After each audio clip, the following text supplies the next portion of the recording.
Assalamualaikum warahmatullahi wabarakatuh. Berjumpa lagi dengan Pandan Baiko Channel. Hari ini kita akan menganalisa saham Hexa. Jadi saham Hexa ini karena dividennya cukup besar bagi si kolektor pada tahun dividen. 2015 Kenapa hingga dia merupakan 2019 pilihan bagi si dan kolektor dividen? 2020 itu dividennya meningkat terus dari Rp100 per lembar menjadi sekitar 500 lebih ya pada tahun 2019 per lembar sahamnya. Dengan harga kalau kita lihat dari tahun 2012 sampai tahun 2019 ini cenderung stabil. Jadi kalau digunakan untuk mencari gain dari harga itu kurang bagus dari saham Hexa ini. Jadi kita di sini gunakan saham ini untuk memperoleh dividen. Kenapa kita gunakan untuk memperoleh dividen? Karena dividen yield-nya itu sangat besar. Di sini tahun 2019, 2018 itu 16%. Kemudian 2017 itu 9%, 2016 6,6%. Jadi kalau kita lihat setiap tahun itu cenderung meningkat karena memang pendapatannya juga cenderung meningkat. Jadi kalau kita lihat dividen payout ratio-nya di sini dari 2015 sampai 2019 hingga 2020 itu dividen payout ratio itu 80% dari total pendapatannya. Sangat bagus sekali kalau kita beli ini, kita simpan ya dengan uang dingin. Jadi kalau 16% per tahun sekitar 6 sampai 7 tahun uang kita itu sudah balik. Uang kita balik, jadi yang selanjutnya itu tinggal menunggu laba saja. Coba bayangkan dengan deposito paling 5% atau rumah kontrakan. Rumah kontrakan tidak ada yang 10%, di bawah 10% rata-rata.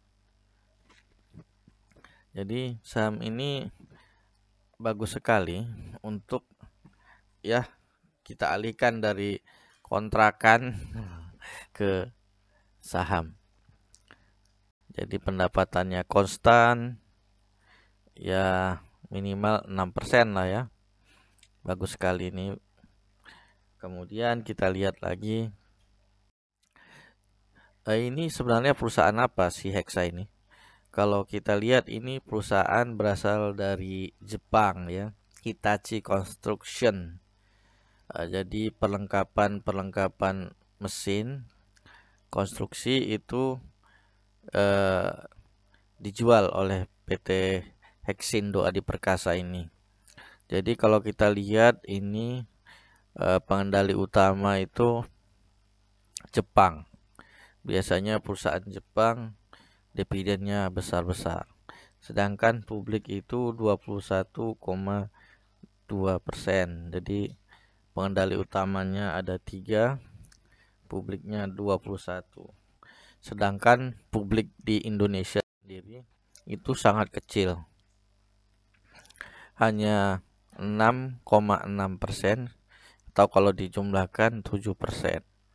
Jadi publik yang lain itu badan usaha asing 18,8%.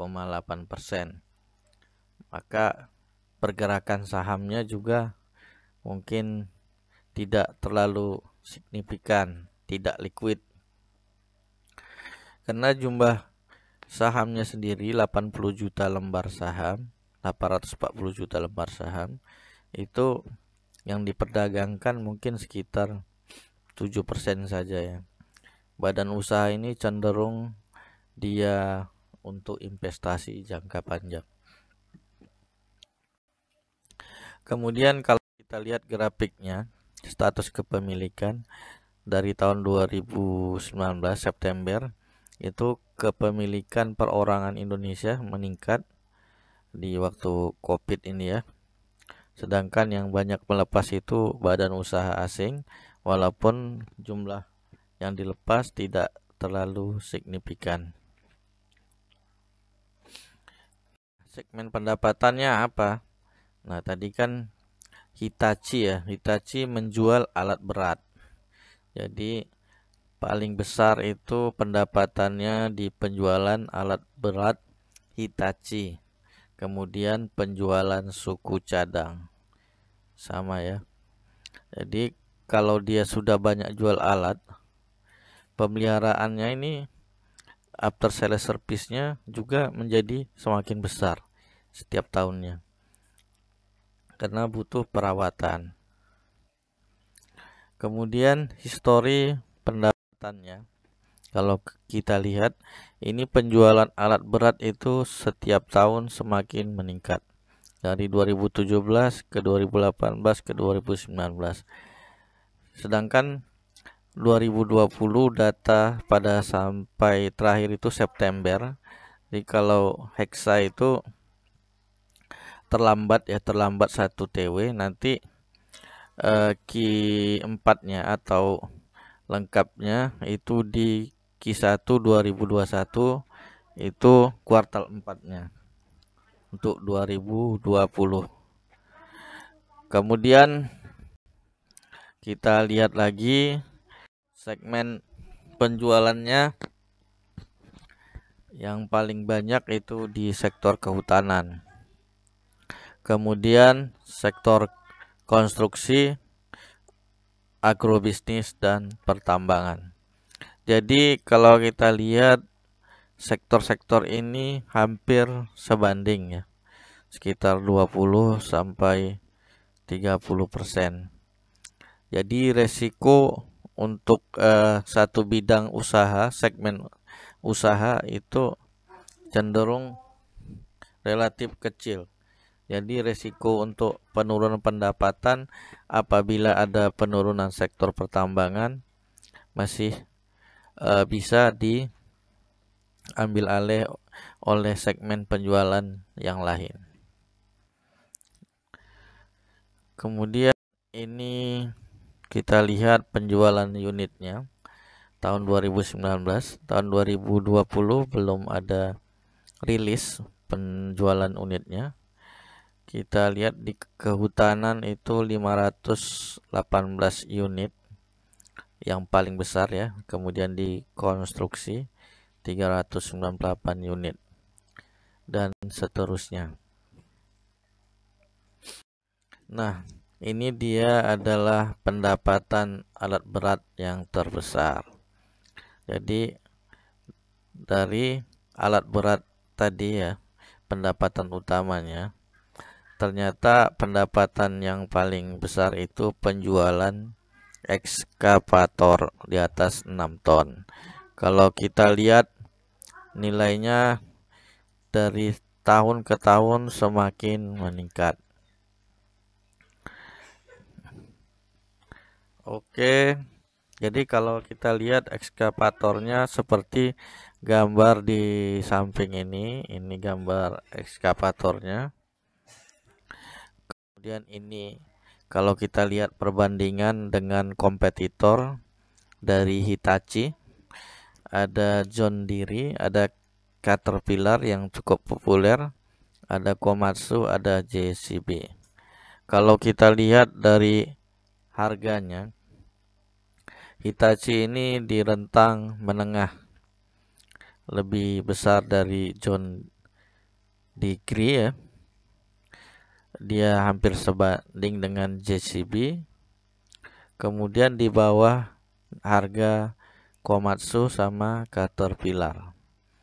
Jadi kalau kita lihat brand yang terkenal ini, dari brand-brand ini, kalau kita lihat yang termahal Caterpillar. Caterpillar itu perusahaan dari Amerika. sedangkan Hitachi dan Komatsu itu dari Jepang.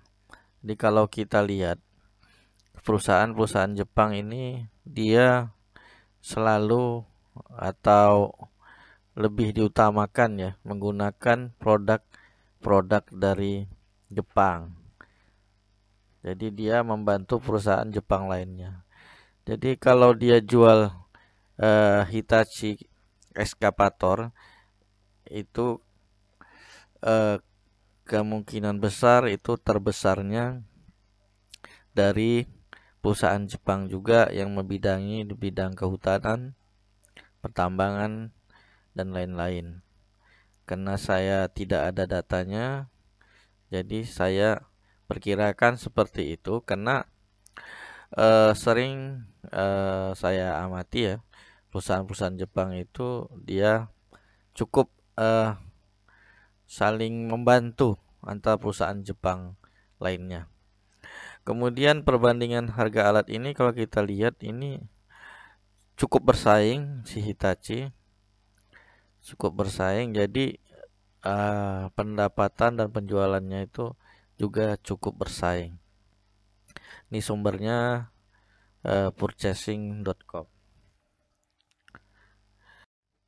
Oke, kalau kita lihat ini adalah pendapatan per segmen.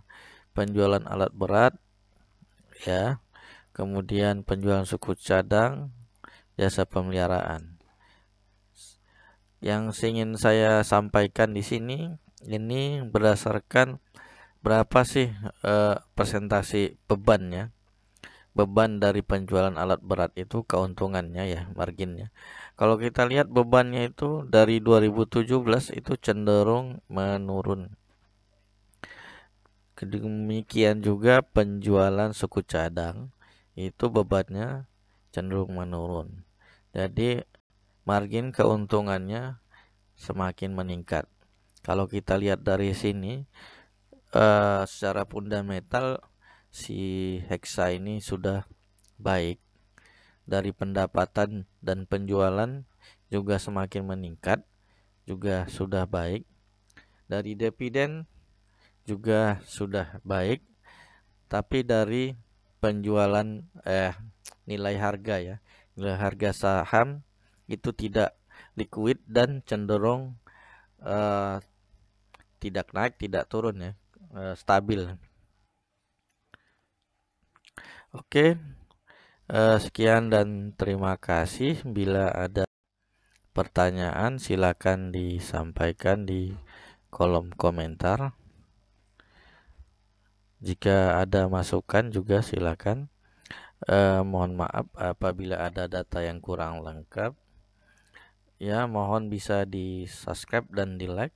Sekian dan terima kasih. Assalamualaikum warahmatullahi wabarakatuh.